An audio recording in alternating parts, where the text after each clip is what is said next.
Bonjour,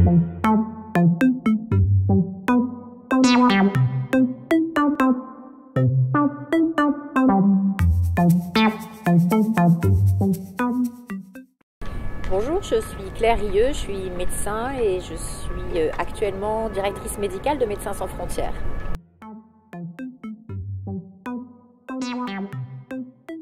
Les projets de MSF au Malawi, donc on a un projet de très longue date sur le VIH depuis les années 2000 et nous avons continué cette activité en la réduisant mais en développant une autre thématique qui touche particulièrement les patientes vivant avec le VIH qui est le cancer du col de l'utérus.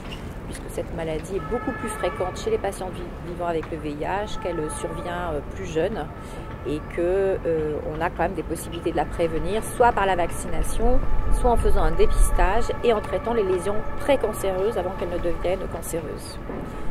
Donc nous travaillons dans les districts de Chiradzulu et de Blantyre. Blantyre est la deuxième grande ville du pays au Malawi et nous essayons de couvrir, en collaboration bien entendu avec le ministère de la Santé et les collègues malawites, l'ensemble de la prise en charge qui commence par la prévention, donc soutien à la vaccination, le dépistage, le traitement par la chimiothérapie et ou la chirurgie.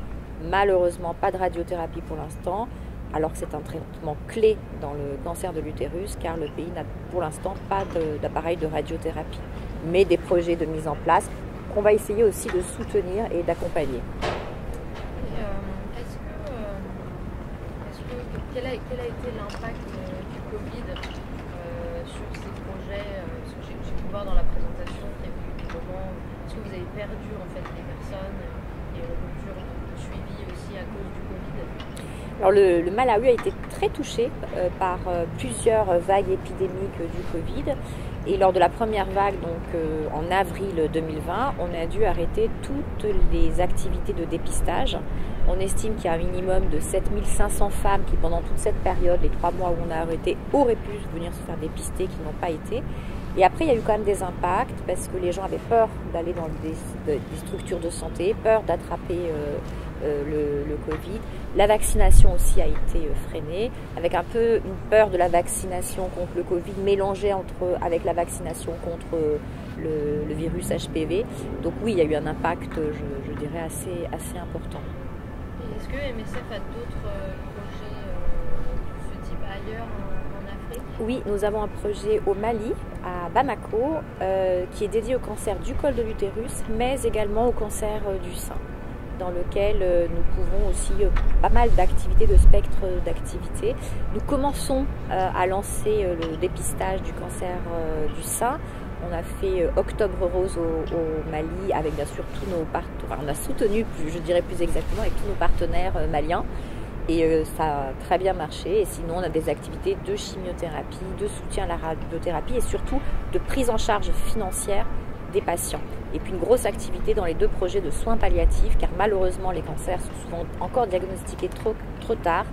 Et il est important dans ce cas-là de pouvoir soulager les patients de tous les symptômes liés au cancer et en particulier la douleur qui est un point très important.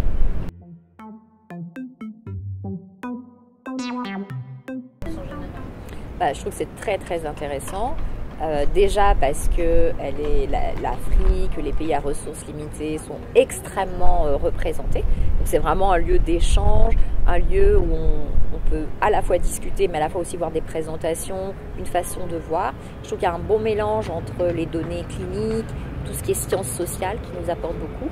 Et puis c'est clair que dans le domaine du cancer, on sait très bien que énormément de modèles, de prise en charge, de réflexion, d'actions communautaires qui ont été développées dans le cadre de la lutte contre le VIH peuvent être extrêmement utiles dans la lutte contre le cancer. C'est très important qu'on puisse, les communautés, on va dire, médicales, de patients qui sont intéressés au VIH, celles maintenant au cancer qui se rapprochent. Et en plus, vous voyez que le VIH est aussi facteur de risque pour un certain nombre de cancers. Donc, cette conjonction d'expérience apprise du VIH qui peut être utilisée pour la lutte contre le cancer, je trouve que c'est très intéressant et cette conférence en est un exemple vivant et un outil, un catalyseur à mon sens.